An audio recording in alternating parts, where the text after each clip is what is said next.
Hello, my name is Daniel Kevin Siboro, and today I'm going to present my summary over this week's topic of my wireless communication and convergence network course.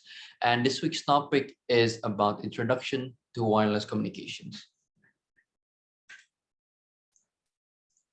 So in this week's topic, we are going to talk about the future of wireless communication and its network and the challenges and plans towards this goal. And so this image sort of represents how people would imagine the network in the future to be. And maybe some of you can recognize this sort of image from images of IoT or Internet of Things, which is very much involved in future wireless networks.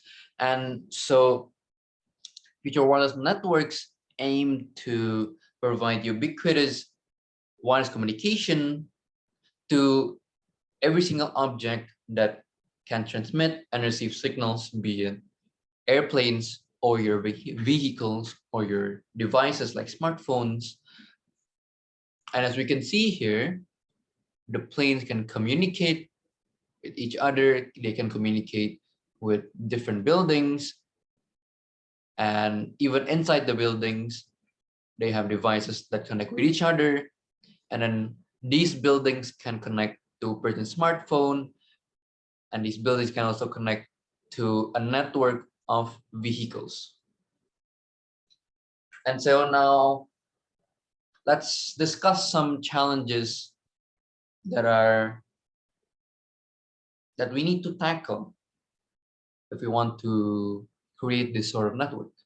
And some of these include energy and spectrum efficiency. So what energy efficiency means is how energy is used in the network. So as we know, and as if we've seen from the image before, the network is large.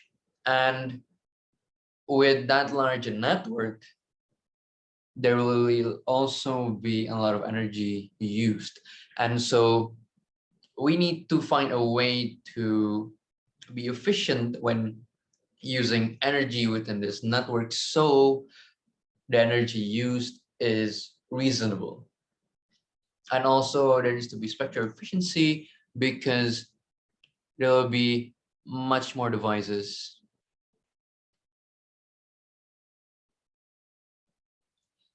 that will be interconnected with each other. And the spectrum needs to be allocated and used towards the proper technologies. And next, there is reliability and coverage. This is quite self-explanatory, but reliability means what you are getting with your technology. So what we need is good data rates, for example.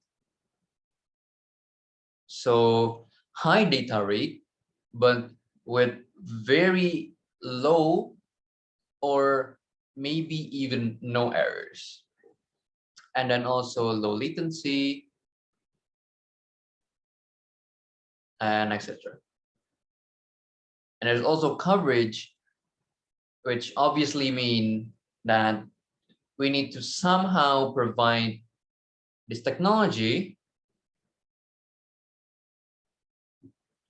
to a wider area or even completely cover the country, any country, maybe even the world. So we need to provide the network or technology for the world. Doing it for a whole country is hard enough, especially for developing countries, which have many other things to focus on, and also countries that have very inconsistent terrain. For example, they have a lot of islands, or maybe they have a lot of high elevated areas, mountains, hills. And so this poses quite a challenge. And it's also heterogeneous networks. So what does this mean? Heterogeneous means different, or it is also the opposite of being homogeneous. So what this means is that there has to be a readily and wide availability of technology. So what does this mean? A good example for this is when you are in areas where there's not much signal. So maybe you're hiking and then you want to use the internet, but then you realize that your phone is not connected to 3G or 4G anymore, but maybe it's connected to 2G. And this is already an example of a readily available technology. So in an area, you need to have many different technologies provided for the users or consumers, so they would have a reliable service, essentially. And next is performance of the devices. So for example, these days, we would have smartphones that already provide 8 gigabytes of RAM, for example, which is performance that is on par with laptops that have 8 gigabytes of RAM as well. And also developing mobile processors as well, mobile CPUs, and also cameras and such. But for future wireless networks, this might not be enough. We might need more, especially for the large interconnection of devices. And there's also size, power, and cost. Essentially, what this means is how you could minimize your devices to be able to be more worth it or fit in maximum amount of features. So for example, from its size, maybe now we will see slightly larger phones than usual, but then you would notice that it has a large battery life, for example. So what size means is that it doesn't necessarily have to be small, but it has to contain good features for its size. And obviously, we want to lower the power usage and cost of our devices. And also the construction and technology of these devices.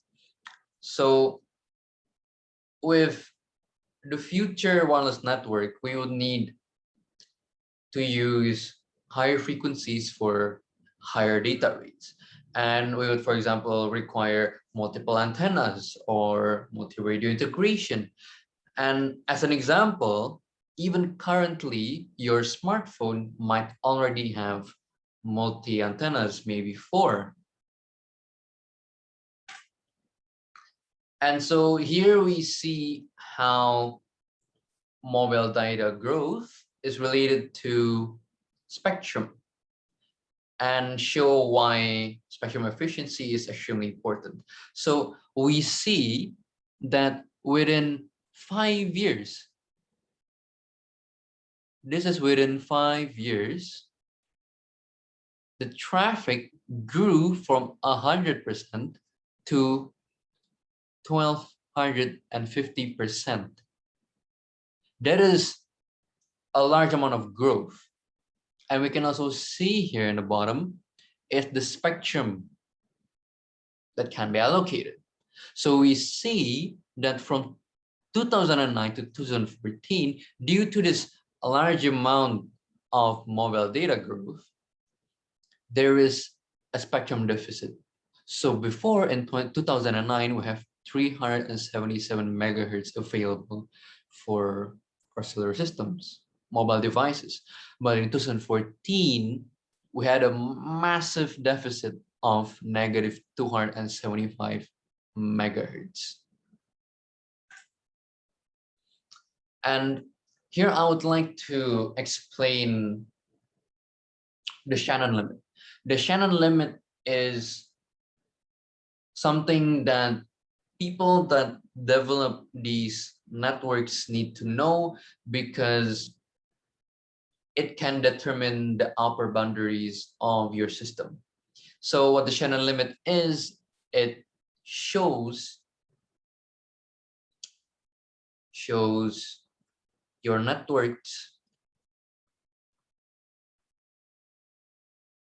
capacity. And or we could also say the amount of information that can be transferred in this network. So here in this formula, we will see bandwidth. This is bandwidth.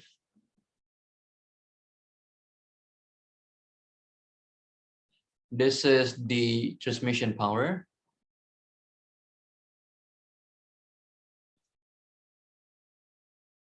And this is noise. And this S over N can also be otherwise said as SNR,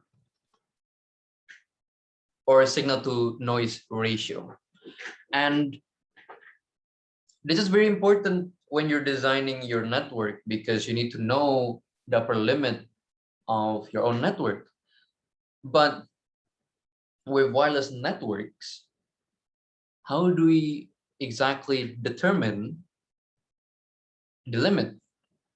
Well, unfortunately, it's not exactly easy to determine the limit for wireless networks due to networks that have time varying channels, which means the channels does not permanently stay and will change over time, and also channels with interference. And these factors, there are also other factors, but these factors affect how you calculate the channel limit. And there are many other factors, and these make it hard to determine a single limit or a definitive limit for your network.